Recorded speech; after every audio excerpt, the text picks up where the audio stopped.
Senhoras e meus senhores, muito boa tarde. Retomamos os programas de pré-campanha eleitoral para as autárquicas Figueira da Foz, 2013, 29 de setembro. É hoje o meu convidado, o nosso convidado da Figueira TV, João Paz, que é o cabeça de lista da candidatura do PCTP-MRPP às autárquicas da Figueira da Foz. João Paz, depois, na Páscoa, eu prometo-lhe um colar, 57 anos de idade, natural de São Julião, Figueira da Foz, enfermeiro de profissão, no Sobral Cid, em Coimbra. Ia começar por perguntar, se calhar, aquilo que perguntei aos outros cabeças de lista. O meu amigo é o cabeça de lista, é candidato a presidente da Câmara. Porquê? Porque a sua candidatura, porque é que João Paz se apresenta aos figueirenses como candidato a presidente da Câmara da Figueira da Foz? A resposta poderia ser dada a vários níveis, eu opto por mais simples.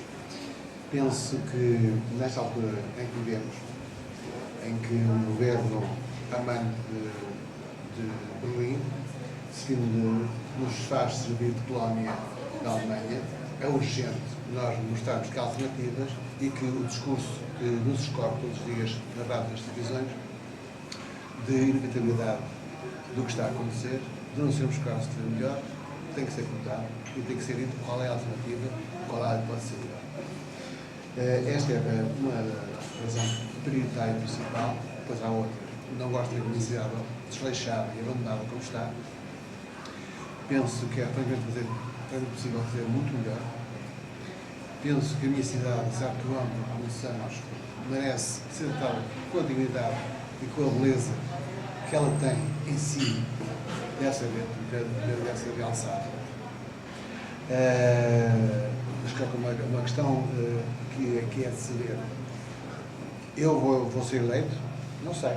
Nem me preocupa muito. Gostaria de ser. E se o for, honrarei essa eleição que os figueirenses farão. Mas se não o for, manterei-me a minha linha de defender a minha cidade, o meu país, porque nós temos possibilidades e podemos concretizá-las de ser um país de bem-estar, de progresso e de futuro.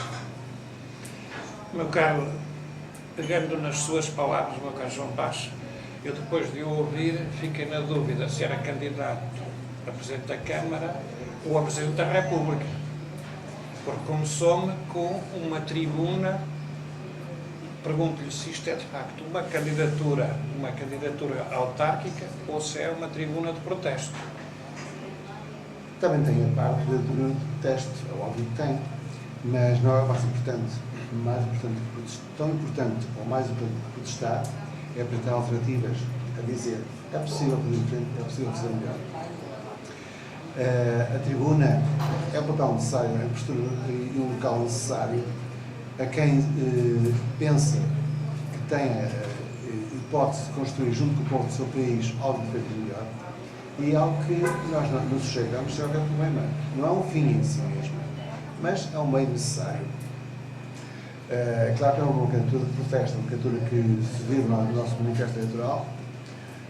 Nós apresentamos uma série de problemas que existem, mas apresentamos também soluções, alternativas, vias, formas de começar a inverter aquilo que está a ser feito. Nesse sentido, não é um mero protesto, é algo mais que isso. Sim, senhor. Já lá vamos depois para a segunda parte, às propostas concretas, que eu sei que também as tem por aqui no manifesto eleitoral, para além de um preâmbulo de âmbito nacional, tem depois as propostas concretas para a Figueira da Foz. Vamos para a segunda parte. Ainda começando nesta apresentação da candidatura, eu atrevia-me a perguntar-lhe, o João Paz já foi candidato por 2 vezes, disse-me há pouco, em 93 e em 97. A pergunta que suscita às pessoas, quer aqui, quer as que nos estão a ver, seria esta: porque 16 anos depois o MRPP teria, ou o PCTP-MRPP teria acabado e ressuscitou? Não. Esta é a provocação que lhe faço agora. Eu vejo como tal, mas não Veja como tal. No sentido positivo da discussão. Não, o PCTP já existe desde 1970, primeiro era o PT e depois de 76 através do PCTP e não acabou, nunca. Agora, naturalmente, que tem surgimentos altos e surgimentos baixos. E é verdade, reconheço sem problema, que a organização aqui da Figueira da Foz teve um momento baixo, que me obrigou a ir concorrer a Coimbra, quando aquilo que eu gostaria era encontrar a minha terra. Essa foi a razão. Quando as condições voltaram a ser possíveis, voltaram a existir, agora voltaram a encontrar a minha terra.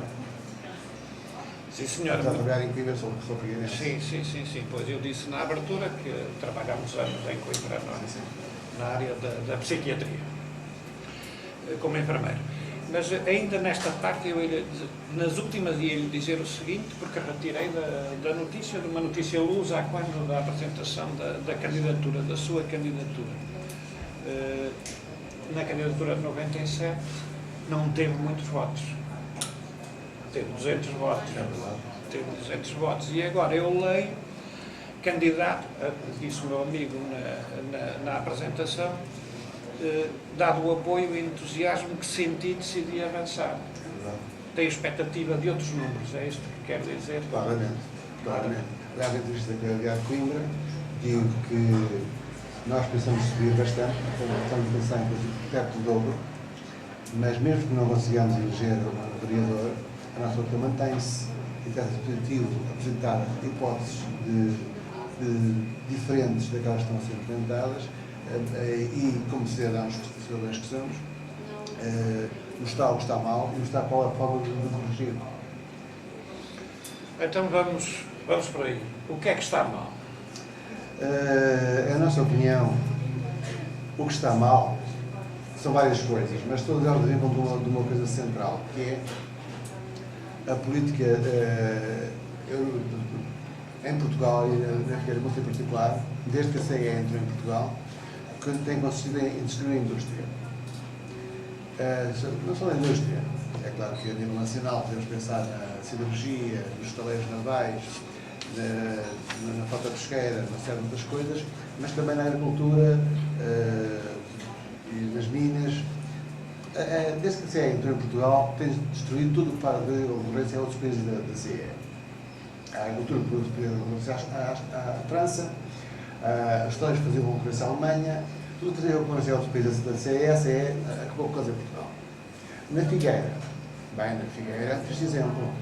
Nós tínhamos fábricas pujantes, têxteis, de plásticos, de transformação de madeira, de cal, de cimento. Neste momento não temos nada. Temos unicamente, como lembro de momento, as celuloses do Centro Social de Lisboa, com o que isso implica de perda de bastantes para a Figueira, e a Fontela. Pouco mais há aqui isto. É claro que isto faz o quê? Isto faz com que a Câmara, sem receitas que lhe digam naturalmente da indústria e de outras atividades, vira-se para quem tem receitas, que são os espaços para a construção civil. E então, de uma forma distorcida, muito errada, são a Câmara, alterando PDM a bel prazer e constituindo relações com o Ponto Calante, que são a construção, é uma enchente claramente excessiva e é uma alteração para estar. Deixe-me, ainda na parte geral, com a crítica contundente que fez a União Europeia, defende a saída da União Europeia? Eu não defendo a saída da União Europeia, mas também não a temo. É a mesma questão que põe em relação ao euro. O euro foi criado para servir a Alemanha. Mas nós devemos neste momento ter a saída do euro? Ainda neste momento não. É possível que, com o argumento inaudito que este governo está a fazer com a substituição do resto de Portugal, daqui a uns tempos tinha mesmo saído do euro. Mas para já não defendo. Mas também não temo. Ou seja, se quisermos sair do euro, se quisermos sair da União Europeia, nós temos gente, temos saber e temos meios para ter uma via alternativa de sucesso e de bem-estar no nosso país. Isso quer dizer, por exemplo, quando fala enfim, do tecido industrial, que fica a gente olhar aqui à nossa volta e vê encerramentos sucessivos, acha que uma Câmara, a Câmara da Figueira, tem possibilidade de inverter esse ciclo? É evidente que sem uma política central diferente da que está agora, sem uma política central que não seja comandada de Berlim através da Troika, não é fácil. Mas a obrigação da Câmara é essa. Mas não foi Berlim que fechou ali os estaleiros do Mondego. Ainda não estão fechados. Talvez seja a próxima vez que fez o caminho, mas depois já não estão fechados. Mas a obrigação da Câmara é essa. Acho que até eram espanhóis agora, ultimamente, se eu estou a ver bem. Sim, sim. A obrigação da Câmara é, de facto, promover e lutar pelo desenvolvimento do seu Conselho sobre toda a forma harmoniosa. Isto, se não fizer como a Câmara tem feito, as sucessivas câmaras do PS e PSD vão ter feito que se decorrer a transmissão do poder central, do seu afã de subir o país. É claro que, se o caminho for este, também anunciamos no nosso manifesto, o caminho é o desastre. A Câmara tem a obrigação de ser a transmissão das lutas e das justas reivindicações do povo do nosso Conselho. É a nossa opinião. Muito bem. Muito bem. Já estamos a entrar aqui nas propostas concretas, não é, para a Figueira da Foz, até começamos pela última, creio eu, não é, que é a parte empresarial. Mas aí nesta parte das empresas, os senhores apresentam também a questão da retoma das pescas. Exatamente. Como? Eu pergunto como é que uma autarquia, quando temos, enfim, as empresas também e a frota de pesca, é privada. Sim. Qual o papel que uma autarquia pode ter aí para inverter também, enfim... Sim, é evidente que tudo está ligado e não podemos pensar que vivemos em ilhas isoladas. Mas o facto de a CEE, agora o UE, ter decretado que a taxa de carapau já tinha sido capturada por inteiro, fez com que toneladas de carapau fossem atiradas sem vida ao mar, ou insuspeitas. Por exemplo, na Costa de Lavras aconteceu isso mais que uma vez, aconteceu um pouco no país, na Nazaré, na Estarreja, um pouco todo o país, e é uma situação que nós não admitimos. É evidente que temos os problemas das pescas, temos consciência dos estoques existentes, mas também temos consciência de que o que está pescado está morto e deve ser aproveitado. Não é admissível. Agora, isto implica a alteração das políticas da União Europeia, implica a alteração do relacionamento de Portugal com a União Europeia, certamente. Mas o que temos a fazer não é seguramente aceitar e benzer todas as propostas que nos vêm de Berlim, dizendo que é inevitável. Não é inevitável, não é inevitável. Pois, João Paz, mas estamos sempre com a mesma questão. Através da Câmara Municipal da Figueira da Foz, como é que inverte-se? Essas políticas que afinal são da União Europeia, depois são do patamar nacional e depois chegamos a este patamarzinho onde estamos, a cujo o meu amigo é candidato. É uma questão pertinente, mas não deixe de dizer que a Câmara de Câmara... Eu vou ser teimoso até ao fim, e o senhor também, porque eu já vi que já li as propostas. Mas a Figueira da Foz, apesar de todos os desvarios que têm sido feitos contra a pesca nacional, continua a pescar. A Figueira da Foz continua a ser um marco de pesca da pesca nacional. E esse sistema mantém-se reforçado. Agora, a Câmara tem a obrigação de organizar as condições seguras para que todas as embarcações que saem ao mar tenham meios de comunicação, de comunicação e de segurança suficientes para que haja fomento da atividade de pesca e não só recuo. Esta é a parte da Câmara. As outras, portanto, já falei. Claro que tem que complementar esta. Caso contrário, esta fica a andar sozinha e não vai muito longe. Vou-lhe aqui pegar numa frase do manifesto que diz assim: a Figueira da Foz é muito mais do que o seu casino ou as belas praias e areias. É um esteio da tradição da pesca. Isto quer dizer que vocês contrapõem a pesca ao turismo? Não, não contrapomos. Penso que as duas devem conviver lado a lado e completar-se uma à outra, porque nós não temos nada a opor, pelo contrário, estamos bem satisfeitos quando os portugueses ou os estrangeiros, nacionais de outros países, vêm desfrutar das nossas belezas. Não, não disso. Agora temos desfrutar dos países estrangeiros e nós temos, de facto, muitas belezas que vêm a ser desfrutadas. Agora, não são contraproducentes, mas são complementares. Não havia aí, no nosso discurso, nada que eu ponha uma coisa à outra. Penso que se complementam. Muito bem. Vou pegar naquela também, que é a primeira proposta, a política do botão e destruição do meio ambiente, que o meu amigo há bocado já se referiu, com uma frase sugestiva que imputa algumas das responsabilidades aos patos bravos da construção civil, que passaram a ser os donos e senhores da Câmara. Quer concretizar? Eu expliquei o porquê. Mas eu estava a ir à concretização, certo. se acaso lá quiser ir. Penso que mais importante do que apontar casos concretos, que eu também farei, é perceber o porquê é que isso acontece. Isso acontece porque as visitas da Câmara passam a ser vidas exclusivamente daí. Mas o caso da Ponte Grande, volta a referir, é um dos casos mais gritantes, mas há mais. Da Varede, há casos de fuga ao plano municipal para construir operações. E uma série de outros casos no nosso Conselho são, de facto, tais violações do plano diretor municipal à altura existente e, no caso da Ponte Grande, é um caso. Foi utilizado numa altura ilegal. Portanto, há, de facto, como a Câmara não tem outras fontes de receita e, então, aceita para cima da mesa ou por baixo da mesa também existe, alterações que ao plano municipal, que em nada serve ao Conselho, porque o destroem, porque os caracterizam, mas serve assim o espaço para a construção civil. Pois, meu caro, mas a verdade é esta, é que as palavras de facto são duras, não é? Quando diz que passaram a ser donos e senhores da Câmara e depois mais à frente, conseguindo quase sempre à custa da corrupção e compadrio, estas palavras são duras. E às vezes dá vontade de perguntar se é apenas uma bandeira que se atira, e às vezes as palavras duras são perigosas quando se atira, ou se têm nome e rosto. Quando diz que se apropriaram da Câmara. É nesse particular que eu digo, bem, apropriaram-se da Câmara, e eu digo assim, caramba, quando leio isto. As palavras são duras. São. Eu expliquei o porquê. Apropriaram-se da Câmara, porque a Câmara se viu encostada à parede e recorreu a eles. Benefício próprio, certamente, não ia afirmar. Mas isso é, acima de tudo, circunstancial, porque, de facto, foi uma circunstância política que levou para os braços dos passos para a reconstrução civil.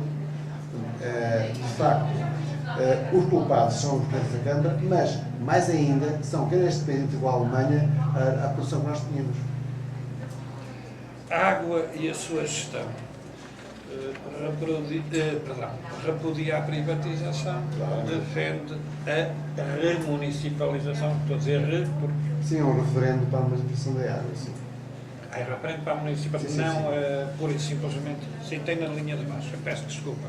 Um referendo põe à consideração dos figueirenses, não necessariamente conforme a... E porquê é que eu digo isto? Agora vamos lá ao porquê.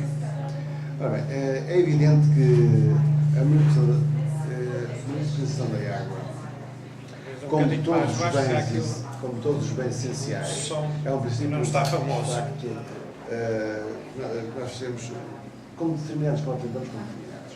Mas, tão importante como isso, é casos como, eu apresento aqui neste manifesto, o Perlim e Marselha, em que a água privatizada e mais tarde tem que voltar a ser municipalizada por causa dos preços habitantes e das várias condições de consumo. Mas posso dizer em Portugal, o caso de São Malicão, se Setúbal, que não vai lá muito longe. Portanto, isto vem, nós dizemos aqui no nosso manifesto, e penso que é verdade, das ideias de destruir tudo o que é estatal e apostar absurdo do que é privado. Isso tem custos enormes para o bem-estar do mundo da população. E, de facto, a solução é, como esses municípios fizeram, Berlim e Marselha, exigiu um referendo, volta a municipalizar a água. Pode dizer, mas não é só a água que está a ser municipalizada, pois não. Nós também criticamos, e mais à frente, a questão da priorização foi privatizada. Pois, como estamos a aproximar, nós começamos a conversar e depois o tempo vai voando. Eu gosto desse tema da limpeza e da recolha do lixo, até porque o João Paz coloca aqui a questão da limpeza das abadias E já agora pergunto-lhe, que não vem aqui, se a limpeza daquele batatal que está por ali na praia, justamente na zona da Ponte do Galante, que se chama um pasto da biodiversidade, coisa que me cria alguma perplexidade.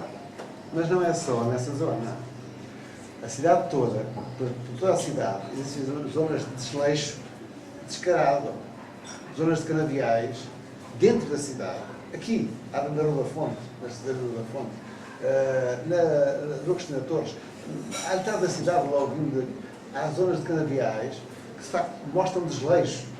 Mas pior que isso, há zonas de erva crescida, onde se juntam muitos esterco, que não só em termos de aspecto, mas também de saúde pública. Portanto, esta questão não é só uma questão de vista, não é só uma questão de aspecto. Também é, e nós precisamos mais que isso. Mas não é só. Implica que outros aspectos de saúde pública, por exemplo, devem ser tomados em consideração e devem ser... Eu, pelo menos, posso ficar descansado que com o MRPP será a limpeza das abadias, pelo menos, e do batatal da praia. Pelo menos isso, pelo menos para isso. E devo dizer, portanto, há ainda um aspecto que me parece importante em relação à questão dos transportes. Temos uns minutitos. A questão dos transportes, a reabertura da linha ferroviária da Beira Alta na sua autoridade. Isso para nós é um ponto. Conjuga com o Porto. Deixe depois que eu queria lhe perguntar sobre as empresas municipais. Não é? Eu vi a referir que defende, de facto, por causa dos gastos com o Porto, dizem, bem, vamos fazer o aproveitamento e preciso da linha da Beira Alta com um aproveitamento. Referir aqui, eu estava-me a passar. Queria levantar aqui uma questão relativamente às empresas municipais, para uma forma que todos sabemos de sua orçamentação, de ultrapassar as limitações de financiamento e, meu amigo, na sua candidatura levanta a questão de ter servido para vencimentos, garantir vencimentos chorudos aos administradores de cor laranja ou rosa. Mas eu pergunto-lhe o seguinte, porque defendo o encerramento das empresas municipais, creio, que interpretei bem. Mas o encerramento das empresas municipais, para além dos administradores, há despedimentos. Não sei.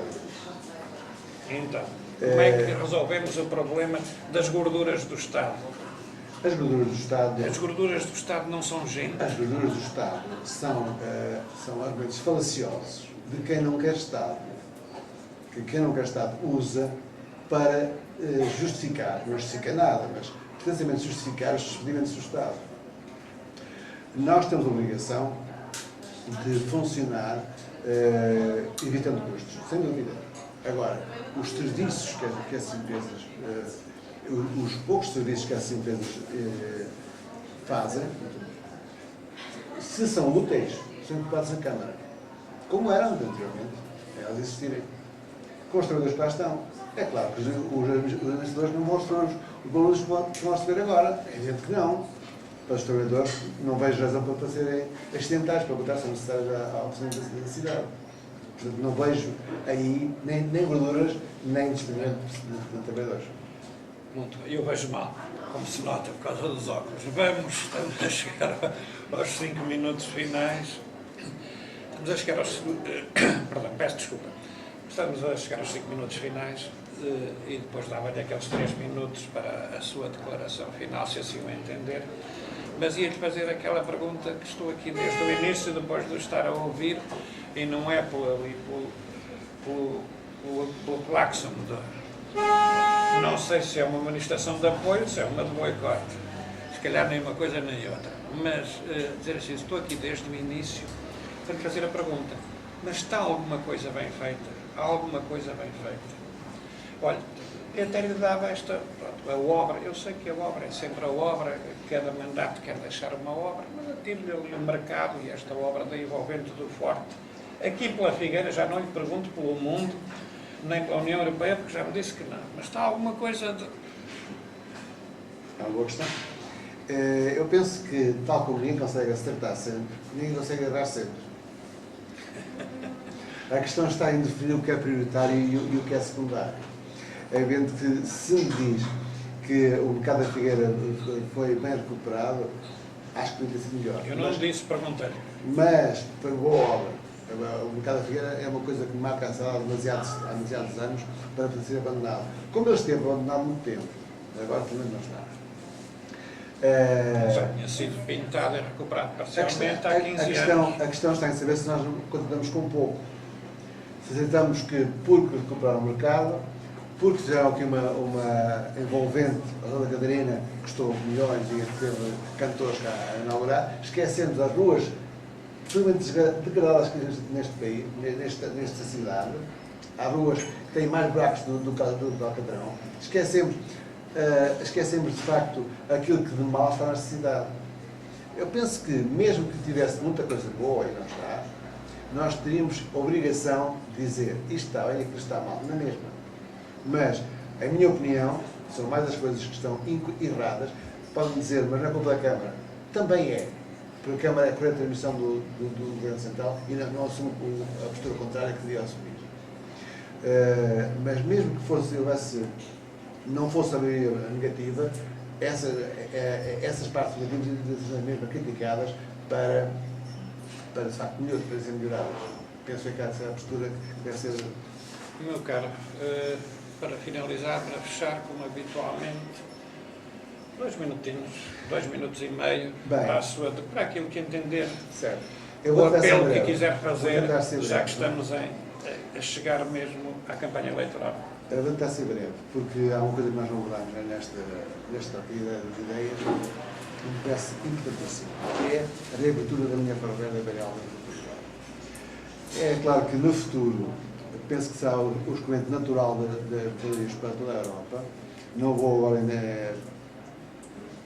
falar muito disso em pormenor, mas é um crime que a Câmara não tenha visto a importância desta via, que nos foi roubada recentemente, e nem sequer tenha comparecido em reuniões sobre o assunto. Mas, naturalmente, que fala da Câmara disto, devo dizer que, claro que apoio o PST-PMP, é o meu partido de há muitos anos, e penso que ele tem perspectivas, opções e formas de aproveitar os recursos que nós temos. Somos um país rico, é que nos rouba o mundo, mas conseguimos ter técnicos, ter saberes, ter formas e gente capaz de inverter a situação e de voltar a ser um país de bem-estar. Voto para PST. Vamos concluir esta apresentação. Eu diria que fizemos este programa não por obrigação eleitoral, não por obrigação da Comissão Nacional de Eleições, que tem um entendimento que não é o meu, mas não tem importância o meu entendimento. Fizemos porque temos entendido que ouvir as candidaturas será útil para o debate e para uma votação esclarecida. Se pudermos contribuir para isso, e se este programa contribuiu de alguma forma para isso, ficamos muito felizes. Agradecemos aos espectadores aqui presentes, agradecemos a paciência lá em casa e eu, pessoalmente, em nome da Figueira TV, agradeço a João Paz e desejo-lhe felicidades eleitorais. Muito obrigado. Muito obrigado também.